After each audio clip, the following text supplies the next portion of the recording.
오늘 보실 말씀은 마태복음 16장 13절에서 20절까지 안에서 고백위에 세운 교회란 제목으로 말씀을 보도록 하겠습니다. 지금 계속해서 우리가 마태복음 16장 13절에서 20절을 계속해서 보고 있어요. 저번 주에 우리가 이 말씀을 보면서 했던 것이 뭐냐면 대체적으로 이 말씀을 중심으로 하고 있는 이야기들을 했습니다.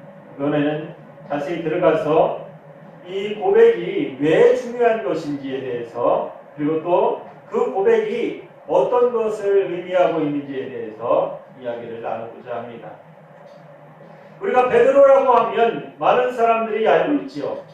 그 베드로는 어떤 사람입니까? 예수 그리스도를 쫓았던, 어찌 보면 제자들 중에 맏형이라고도 알 수 있어요. 나이도 굉장히 많았을 것이고 다른 친구들보다, 그리고 다른 함께하는 사람들보다 굉장히 연장자였을 거라고 기록을 통해서 우리는 알 수 있습니다. 그런데 그에게 예수님께서도 각별하게 베드로를 바라보시고 또한 베드로에게 함께할 수 있는 자리도 허락하셨어요. 많은 사람들이 베드로를 이야기할 때에 가장 먼저 들어오는 것이 뭐냐면 베드로가 예수님을 3번 부인했었던 것, 그리고 또 그것을 예수님께서 3번 다시 물었던 것, 그것을 기억할 것입니다. 그런데 오늘 이 본문 말씀을 보면 베드로의 고백에 대해서 이야기하고 있어요. 베드로가 어떤 고백을 했을까? 우리가 항상 알고 있듯이 오늘 본문 말씀에서도 나와 있듯이 베드로가 고백했던 것, 주는 그리스도시요 살아계신 하나님의 아들입니다 라고 말하는 것, 그것은 어떻게 보면 우리가 예배를 하면서 우리는 항상 예배를 드릴 때에, 그리고 기도할 때에 예수 그리스도라는 이름으로 항상 기도하고 예배를 합니다. 그런데 이게 뭐 잘못되었나? 아니면 베드로도 우리가 하듯이 그냥 일상적으로 한 것이 아닌가 하는 생각을 할 수 있어요. 하지만 그때까지만 해도 그리스도라고 하는 이름은 증거되지도 않았고 말에서 들어보지도 못했어요. 그런데 이 그리스도라는 말이 어디서 또 나오냐면 예수님이 태어나실 때에 많은 사람들이 예수 그리스도께서 태어나실 것을 예언했어요. 그리고 또 예수 그리스도를 태어나는 것을 보고 찾아갔던, 예배를 드리기 위해서 찾아갔던 사람들이 있었습니다. 그 사람들이 헤롯 왕에게 가서 선지자, 말하자면 예수 그리스도께서 태어나실 것을 그 자리를 찾습니다. 어디에 있는지. 그런데 그때에 헤롯이 이야기했던 것이 뭐냐면 그리스도의 이름으로 태어나는 사람이라고 얘기를 해요. 거기서 딱 한번 그리스도라는 말이 나옵니다. 그리고 나서 이 예수님께서 이제 성장하시고 사역을 시작하실 때에 예수님께서 물어보셨던 것이 바로 이 대목이에요. 그곳에서 또 한번 베드로의 고백으로서 그리스도라는 이름이 그곳에서 이야기되게 되는 거예요. 그러면서 그리스도라는 이름, 그러면 그리스도라는 이름이 무엇이기 때문에 이렇게 중요하게 얘기하고 계속해서 교회의 머리 대신 그리스도라고 이야기하느냐? 그리스도라고 하는 것은 누가복음 4장 18절에서 19절에 보면 이것이 나와서 볼 수 있습니다. 우리 한번 찾아보도록 하겠습니다. 누가복음 4장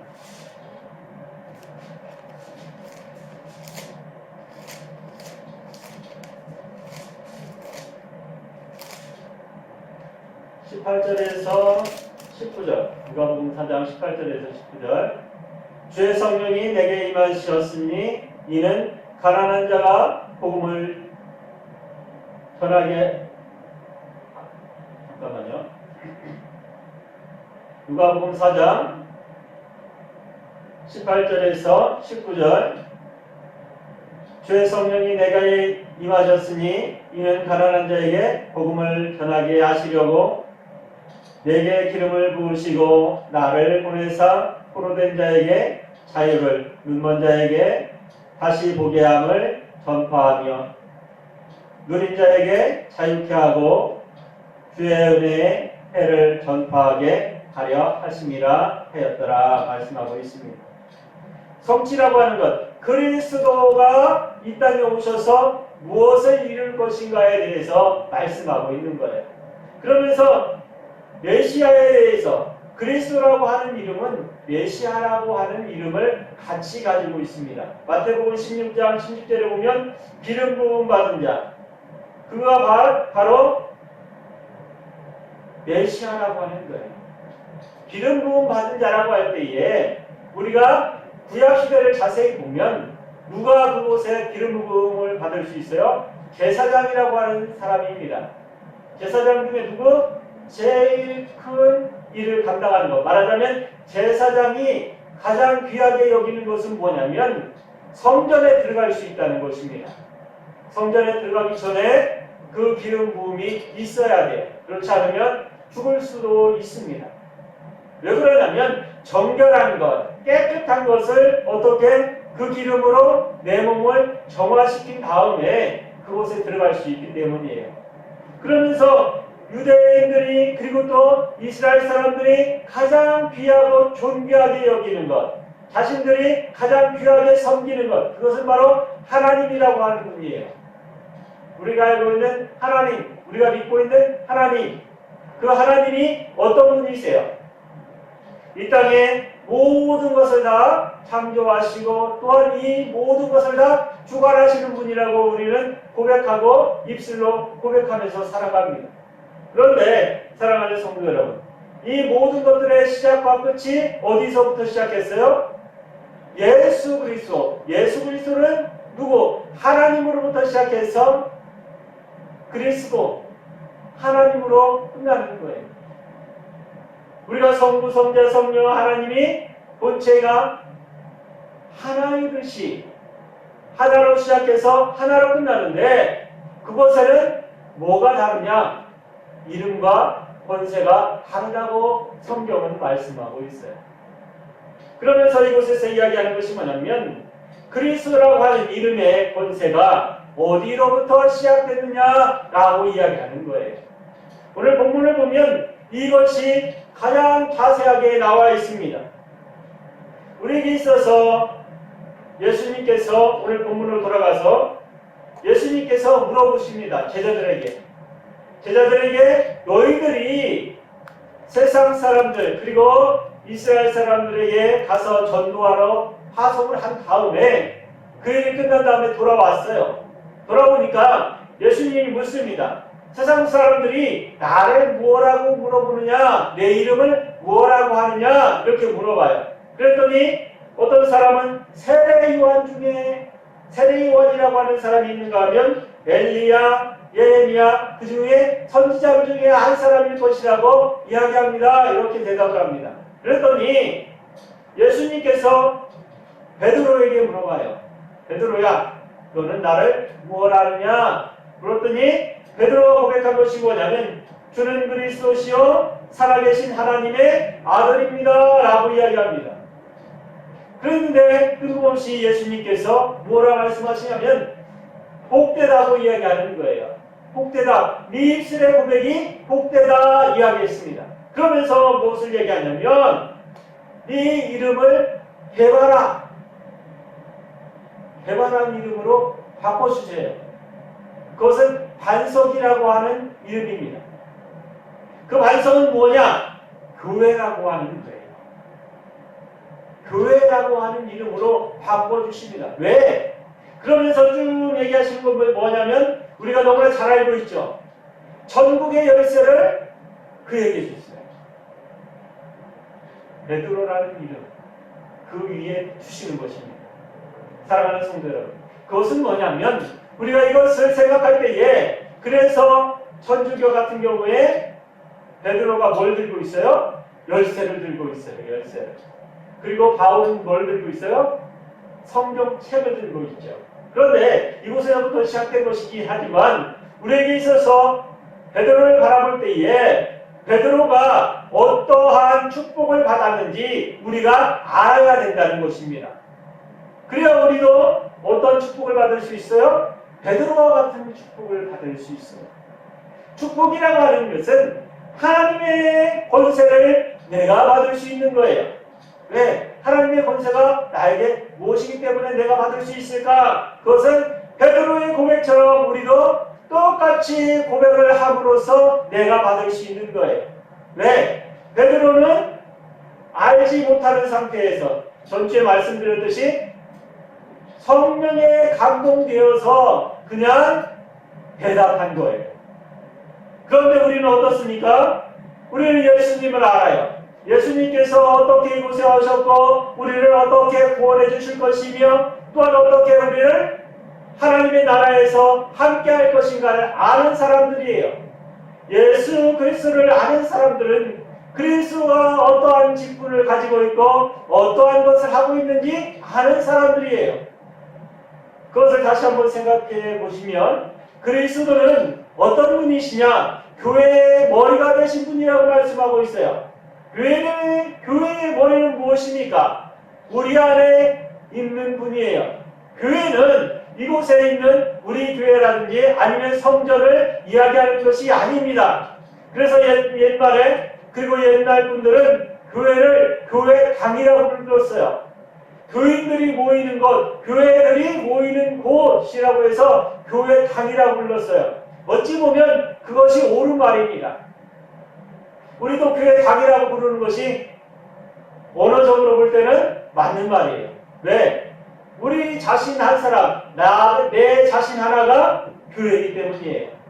왜? 이곳에서 말씀하고 있는 것처럼 누가 복을 받아요? 내가 복을 받아요. 왜? 내가 그리스도라고 고백하는 그 순간, 예수 그리스도를 내 입술로 고백하는 순간 나는 그리스도인이 되는 거예요.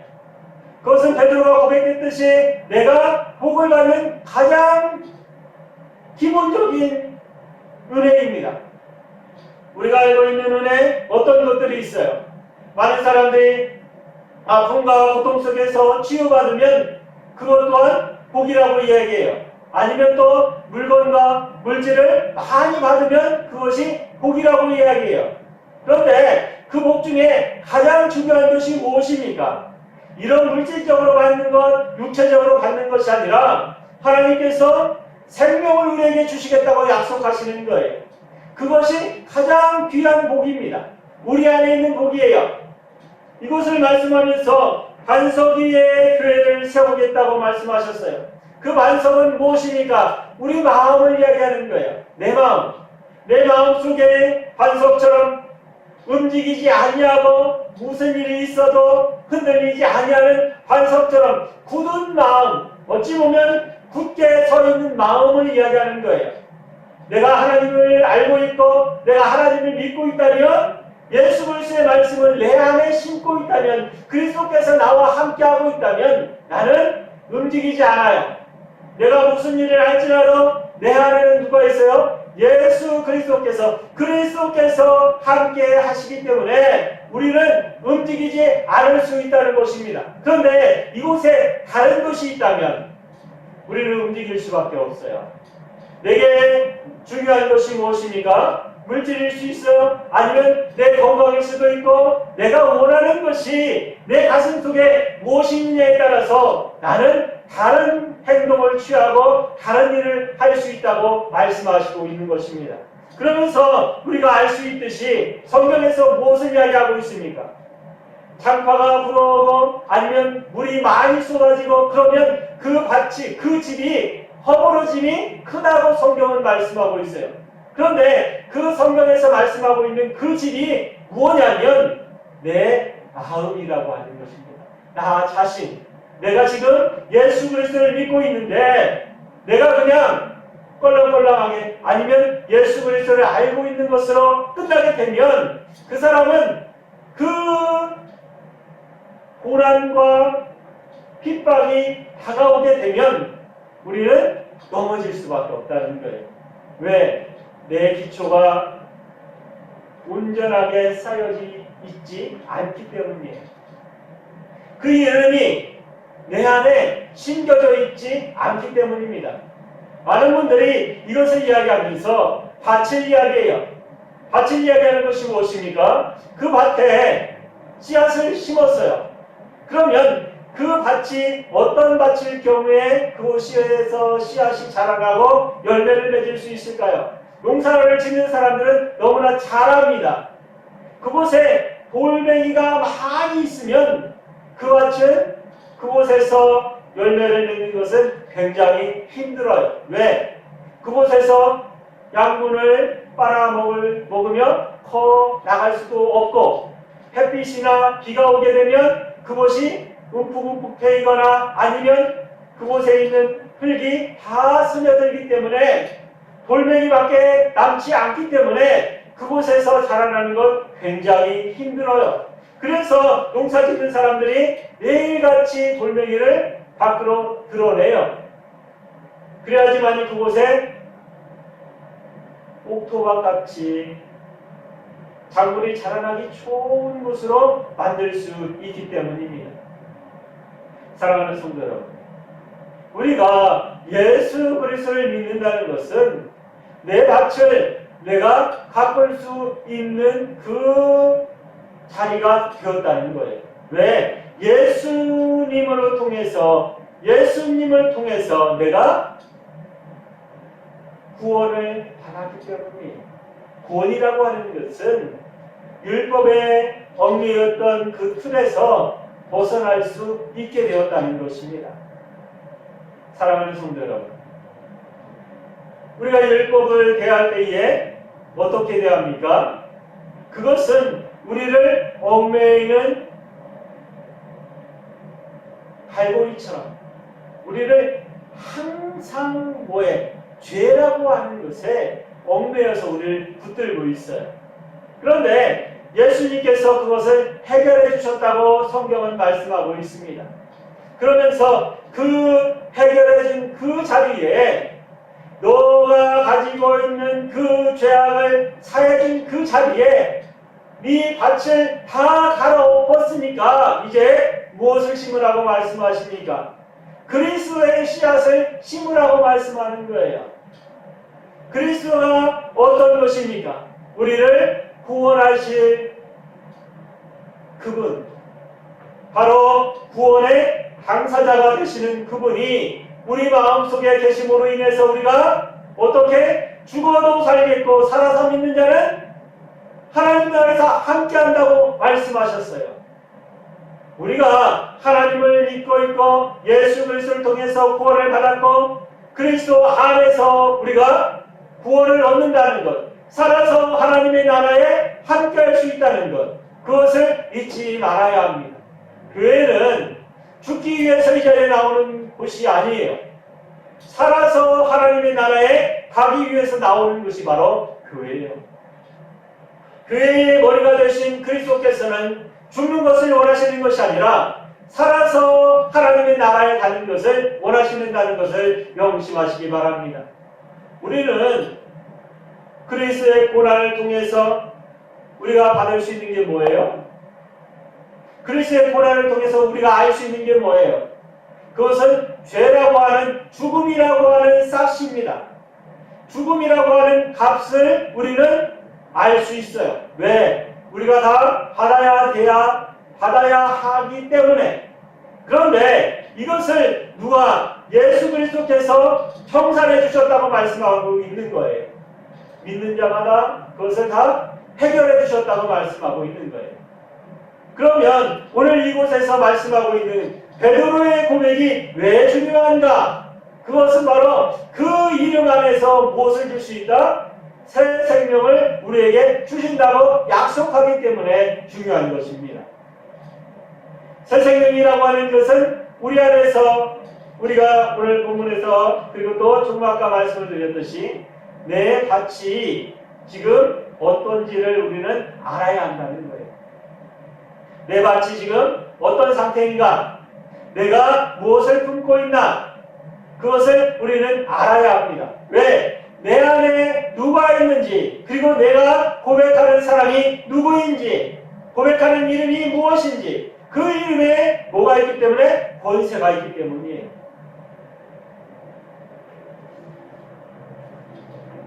우리에게 있어서 가장 중요한 것은 그 권세 안에서 다 이길 수 있다는 거예요.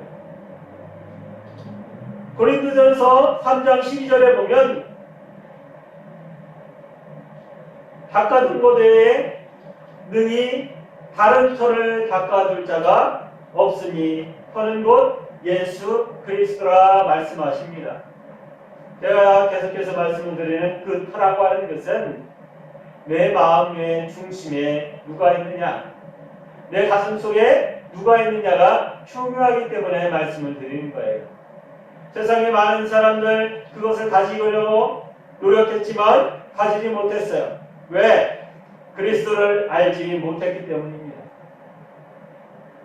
우리는 지금까지 무엇을 바라보며 살았습니까? 그리고 믿음 생활을 했습니까? 우리도 이름은 예수 그리스도라고 매일같이 외치고 있고 기도하고 있고 예배드리고 있지만 우리는 어딜 바라보고 있어요? 지금? 십자가를 바라보고 있어요.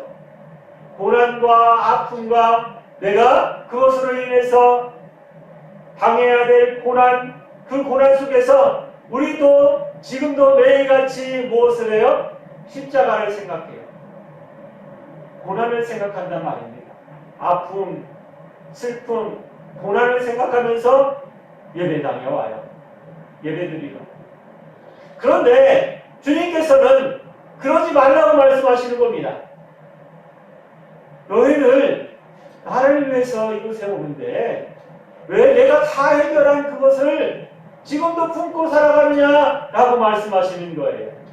그러면서 말씀하시는 것이 뭐냐면 너희들에게 내가 새 생명을 주었는데 너희들은 그 새 생명을 보고 그 새 생명을 쫓아서 살아가야 하는 너희들이 왜 지금도 무엇을 보고 있어요? 십자가의 고난만 보고 있냐 말씀하시는 것입니다. 계시록의 많은 곳에서 이야기하고 있어요. 그곳에서 말씀하시는 것이 뭐냐면 고난 속에서 구원받을 사람들, 그것을 이야기하고 있습니다. 계시록의 모든 것들은 다 어디에서 고난받는 성도들, 그리고 고난받을 수밖에 없는 성도들, 그들 안에서 무엇을 한다고? 너희들을 구원해 주겠다 말씀하시는 것이 계시록이에요. 계시록은 다른 내용 하나도 없습니다. 너희들이 죽음 가운데 있을 때에 네가 지금 믿음 생활하는 데 있어서 구원받을 수 있는 길을 보여주는 것이 바로 계시록이에요. 많은 사람들이 계시록에 대해서 뭐 666이나 많은 다른 것들을 많이 얘기해요. 천년설, 무천년설 많이 얘기해요. 하지만 그 모든 것들은 다 쓸데없는 이야기예요. 왜? 그곳에서 이야기하고 있는 것은 너희들이 어떻게 하면 구원을 받을 수 있는지, 어떻게 하면 너희들이 죄악 가운데 처하는지, 그것을 말씀해 주기 위해서 기록한 것이 계시록입니다. 날짜를 정하라고 이렇게 그것을 쓴 게 아니에요. 예수님께서 언제 오실지 알려주기 위해서 날짜를 정해놓고 그것을 쓴 것이 아니라는 거예요. 그렇다고 해서 하나님께서 날짜를 정해놓지 않았다고 말씀하시는 것이 아닙니다. 하나님께서 원하실 때에 하나님께서 계획하신 날짜에 그 모든 것들이 다 시행될 것입니다. 하나님 외에는 그것을 아는 자가 없다고 말씀하셨어요. 그러면서 하나님께서 말씀하실 때에 그 징표, 말하자면 세상에서 일어나는 일들을 바라보고 너희들이 하나님의 때가 가까웠음을 너희들은 알아야 된다 말씀하셨습니다. 그것만 알면 돼요. 그것만 알면. 계시록 때문에 많은 사람들이 싸우고 하나님의 말씀이라고 내가 이야기하는 것이 맞다고 싸우는 사람들이 얼마나 많은지 몰라요. 이단들의 중심들이 다 그렇게 서 있습니다. 그것은 잘못된 거예요. 성경 전체를 한번 싹 보세요. 그것에서 말하는 것은 뭐냐면 하나님께서 내가 어떻게 서야 될지, 어떠한 믿음을 가지고 어떻게 살아가야 될지를 말하고 있다는 거예요. 이곳에서 베드로가 이곳에서 고백하는 이것이 중요한 것이 뭐냐면 내 중심이 어디에 있느냐예요. 지금 당장 내가 지금 서 있는 이 자리가 내 마음의 중심이 그리스도 안에 있는지 아니면 그리스도 밖에 있는지 아니면 그리스도와 아니면 다른 것들이 내 안에서 함께하고 있는지. 사랑하는 성도 여러분, 내가 씨앗을 심을 때에 그렇지 않으면 내가 어떠한 식물이나 아니면 동물, 식물이나 아니면 내가 좋아하는 꽃을 재배하려고 할 때에 그곳에 뭐가 자라나요? 풀이라고 하는 것이 자라나요. 풀이라고 하는 것이. 내가 원해서가 아니라 내가 그냥 키웠을 뿐인데 나는 내가 원하는 꽃을 그리고 내가 원하는 식물을 그곳에 심었는데도 불구하고 내가 심지 아니했던 것들이 그곳에서 자라나요. 왜 그럴까요? 세상과 함께 있기 때문이에요. 우리의 마음도 마찬가지입니다. 내 안에 누가 있어요? 예수 그리스도께서 계시다는 것을 우리는 고백하면서 살아가요. 그런데 그곳에 뭐가 있어요? 예수 그리스도 아닌 다른 것들이 내 안에 있다는 거예요. 내 안에. 세상을 살아가면서 물질이 필요할 수도 있고 아니면 육체적이나 아니면 정신적으로나 아니면 내가 좋아하는 것들을 향해서 내가 달려갈 수 있어요. 그 모든 것들이 무엇보다 앞서면 안 돼요? 예수 그리스도보다 앞서면 절대로 안 된다는 것입니다. 사랑하는 성도 여러분, 믿음이라고 하는 것은 내 안에 가장 중요한 것을 지키는 거예요. 내 안에 가장 중요한 것. 내가 살아가면서 내가 정해놓은 것, 그것 중에 가장 중요한 것, 그것이 바로 그리스도이시길 바랍니다. 오늘 베드로의 고백은 그리스도라는 고백을 통해서 그 교회가 세워졌다고 말씀하고 있어요. 그 세운 교회는 음부가 그를 범하지도 못하고 그것과 싸워서 이기지 못한다고 말씀하고 있어요. 교회라고 하는 것, 예수 그리스도 안에서, 그리스도 예수 안에서 교회가 온전히 서갈 때에 그 안에서는 누구를 이길 수 있다? 음부가 그 권세를 이기지 못한다. 사랑하는 성도 여러분, 오늘 이 시간 하나님의 말씀을 통해서 그리고 베드로가 고백했던 이 고백을 통해서 우리의 입술의 고백이 함께 이 고백이 되길 바랍니다. 우리는 예수 그리스도를 말씀으로 본 사람들이에요. 말씀으로 느낀 사람들이에요. 말씀으로 체험한 사람들이에요. 사랑하는 성도 여러분, 잊지 마시기 바랍니다. 내가 넘어지려고 하는 그 시간이 된다면 아니면 내 안에 다른 것이 더 큰 것이 내 자리를 잡는다면 내가 곧바로 누구 앞에? 하나님 앞에, 예수 그리스도 앞에 나가려고 노력해야 합니다. 우리는 항상 넘어질 수밖에 없는 사람들이에요. 왜? 세상에 살고 있기 때문에. 사랑하는 성도 여러분, 믿음 안에서 또한 이 주간 살아가면서 다음 주간 살아갈 때도 마찬가지고 계속해서 살아가는 순간순간마다 무엇을? 예수 그리스도를 내 안에 심고 있다는 것, 예수 그리스도께서 나로 인해서 역사하고 있다는 것, 함께 동행하고 있다는 것, 그것을 잊지 마시기 바랍니다. 그리스도를 내 안에 품은 사람마다 구원의 영광에 함께하게 될 거예요. 사랑하는 성도 여러분, 오늘 이 말씀을 통해서 하나님의 은혜와 그리고 하나님의 사랑, 그리스도의 능력이 우리 안에서 역사하는 삶을 사시기 바랍니다. 기도하겠습니다.